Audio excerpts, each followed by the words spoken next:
Yeah, I was just being real still. So, what's going on? It looks like Trump is suing the BBC, which is actually kind of great because they ran this ad on him that was basically making it look like on January 6th, he told everybody to storm the Capitol and go in and overthrow democracy. Now, people in Britain, the actual English citizens, are really happy the BBC is getting called out because lately the BBC stands for, I don't know, wokeness and Islam. Just going to call it out. They're far left biased, clearly on the side of the illegal immigrants and against the native people. So why should anybody support the BBC? I'm glad they're getting sued. I don't care if Trump gets the money. Really don't care. They should get sued. And I think that the people in England are sick enough of the BBC where the majority would agree with me, except for maybe the newcomers and the shitlibs. And that's the problem. You know, England, I talk about England a lot and people don't really get why. And it's because England seems to be just 10, 15 years ahead of us. People get arrested for memes there. They get arrested for memes there. So if you make a meme noticing what is being done to your country, like, oh, wow, they're bringing in a bunch of foreigners that are starting grooming gangs and sexually assaulting our daughters, and you make a meme noticing that, well, they're going to arrest you for that.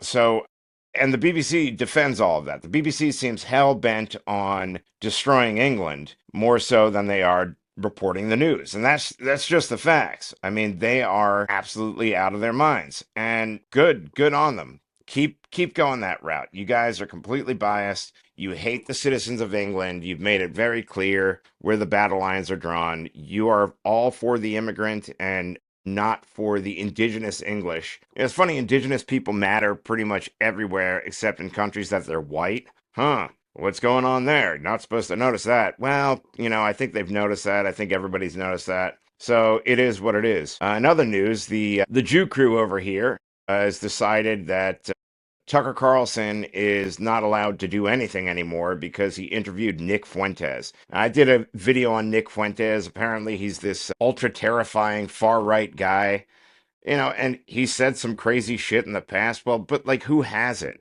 you know? And like, he's in his 20s. Like, what does he know? He's just commenting on things. He doesn't have any like political power. He's not making laws. And a lot of his ideas that he throws out are really, really popular. I think the big problem they have with Nick Fuentes is that he's talking directly to young white males, which apparently to address as a group is now taboo. You're not allowed to do anything for them. Nobody can say, hey, young white guys, don't hate yourselves, do better, stop playing video games, get up off your asses, you know, go out there and be a grown ass adult instead of a child. Apparently that's a bad thing now. Apparently, you're not allowed to say, hey, your country's being taken over by third worlders because you guys are really dropping the ball. Pick things up. I don't know why the Jews are so mad that Tucker Carlson decided to talk to some kid, but, you know, Mark Levine, who's like just the cringiest guy ever. He's going, man, we're going to cancel Tucker. We're going to cancel Tucker and we're going to cancel these people with their little podcasts. It's like, dude, that's why everybody hates you guys. You know, like, I'm Jewish. And I have to hear a lot of shit about Jews that I can't really disagree with because, yeah, a lot of them are annoying. You shouldn't be on top of canceling people that you don't like. He did an interview with the guy. Like he wasn't banging him. Like it wasn't an OnlyFans thing. He was talking to a guy and they're like, oh, he didn't do it. So you do an interview with him if you didn't like how he handled it. Like, what the fuck is this? I don't understand why people think that they can come out and do that, control the narrative, and that everybody should just now ostracize this guy because Mark Levine and Ben Shapiro said so. It kind of makes it hard to defend the point, no, they're not controlling the world when you do things like that. It seems like they're gatekeeping their own movement, which makes me question what their movement is. It's just kind of weird, right? Like, okay, all right, I get. What does it have to be? Israel über alles? Does everybody have to worship Israel to talk about America? Like, are you allowed to like America without having a strong opinion on Israel? My opinion on Israel is it's over there. Like, yeah, I'm Jewish, but Israel's over there. It's not over here. And it's not my problem to deal with. I don't like blatant anti Semitism. I don't think that's great, but I think that these people like to intentionally conflate anti Semitism with criticism of Israel and its relation of America. Because I get called anti Semitic. And it's like, How? I'm one of you. It doesn't, no, I don't hate myself. No, I don't hate all the other Jews. I have some criticisms of how much Israel spends over here with our politicians. I think that's a valid concern. I'd be just as concerned if it were China, if it were really any country. I don't think foreign countries ought to be influencing our politics, but they do. So that's that. But, apparently Ben Shapiro and Mark Levine have decided that they own the voice of the right wing. And it's like, well, that's going to make a lot of people not want to be on your side. I am not a right winger. I'm certainly not a leftist. I am sort of I hate pretty much all of them, but the Democrats have completely lost their minds, and the Republicans are spineless cowards for the most part that don't do anything except whine and start podcasts. And that's pretty much it. Legislatively, they're very ineffective, and they've made things worse. Like George Bush was horrible. George Bush was terrible. Ronald Reagan was pretty bad himself. George Bush's dad was horrible. Yeah, I mean, but then you look at the Democrats, it's like, all right, the last good president they had was Bill Clinton. I would gladly take Bill Clinton back right now. If we could snap our fingers and go back to like 1994, let's call it, under the Clinton administration or whenever it was. I don't remember the election year. I was a child. But things seemed like pretty good back then, and everybody didn't hate each other, and women didn't have penises back then, and blacks didn't hate whites back then, and whites didn't hate blacks back then, and nobody was picking on gay people, and they weren't indoctrinating kids in school, and I mean, they still were, but not to this extent. So, it's just odd because all these political movements are insane, for lack of a better word. They're all insane. And the Republicans, unfortunately, are probably the best hope, and that's not saying a lot. Because the Democrats are now, whether they realize it or not, are being taken over by communists in front of their own eyes, and they deny it. They're like, oh, no, no, no, it's democratic socialism. No, you guys are communists. You guys are full blown communists. You don't realize it yet. There are no establishment Democrats anymore.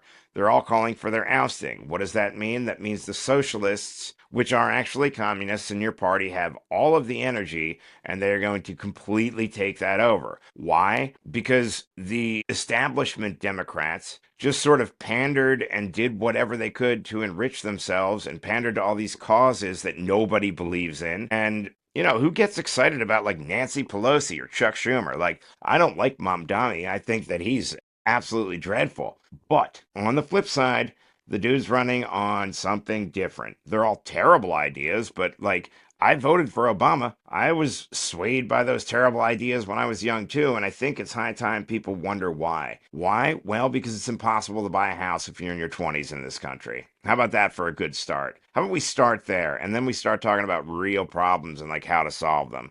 It isn't socialism. It's actually kicking out all the illegal aliens, which the left will never say, and the right says, but will never do, because, they like to use them for labor, and so does the left. But overall, if you get rid of 20 million people in this country, you have a whole hell of a lot more housing. You've got to also cut back benefits. You can't have able-bodied people on benefits that aren't working because, well, that increases the price of food. How does it do that? Because there's more of a demand on food from money that people wouldn't otherwise have that they're now spending on food recklessly. It's very simple shit. Oh, here's another one. Let's stop sending all of our money to foreign countries. That would be nice. Like, where? Where do you mean? Oh, I mean like everywhere. Like absolutely everywhere. Who the fuck sends us money? Does anybody send the US like billions of dollars every year just cuz? Cuz we need it? No, we're sending it out to everywhere. Europe, Africa, China, a whole bunch of other countries that I don't really give a shit about because I don't live there and aren't my problem. I think it's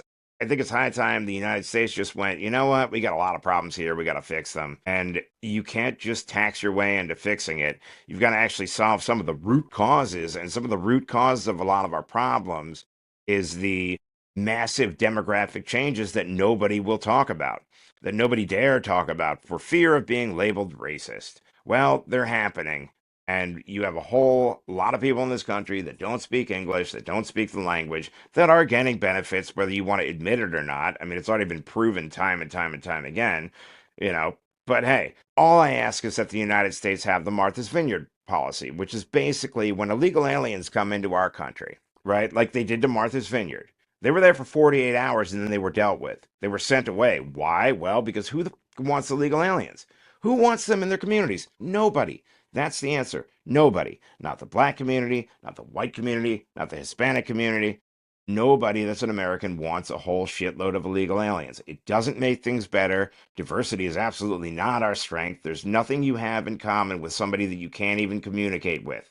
Okay, I don't need Google Translate to bridge the gap. Not to mention, they're coming from a completely different culture where you don't even know what they believe. I'd like to know that everybody that I'm surrounded with believes something vaguely similar to me. Like, all right, you shouldn't marry children. That seems like a pretty basic one, but there are plenty of cultures and plenty of people coming over from those cultures that have believed that for thousands of years that it's okay to marry children, and we invite them in. And what? Just because they land on our soil, they're going to change? What are you, nuts? Something's got to give. And I think that to sum this up, yeah, Ben Shapiro and Mark Levine are annoying idiots. You can ignore pretty much everything they say. Tucker Carlson has the right to interview anybody he wants to. If you want to know about Nick Fuentes, watch his videos and make the decision for yourself. You don't have to listen to the Jewish Godfathers. The BBC is full of shit and far left bias, and Mamdani is going to destroy New York City. But you guys all voted for him, so hurrah. That'll do it.